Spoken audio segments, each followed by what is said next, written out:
iPhone ishlatadiganlar tan olaylik, iPhone'da umuman sovutish tizimi yaxshi rivojlanmagan. Mana masalan, sizlarda iPhone 13 Pro bor. O'rtog'inglar Android ishlatadi. PUBG Mobile'da siz bir dona TDM o'ynasangiz, bo'ldi, telefoningiz juda ham qizib ketadi.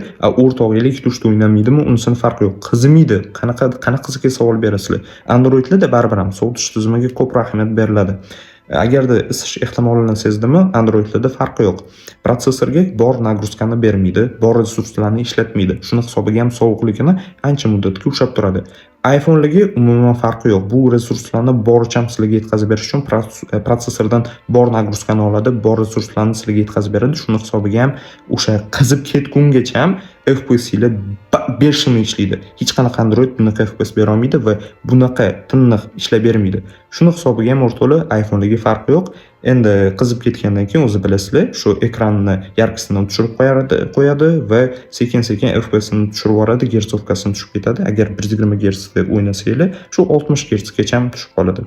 Shuni hisobiga ham baribir ham Androidlar bu narsa bo'yicha ham ozgina ustunroq turadi. Endi kimga qanaqa bilmadim, lekin menga farqi yo'q. Menga boricha FPS bersa, boricha zo'r ishlab bersa, eng globnisi shu.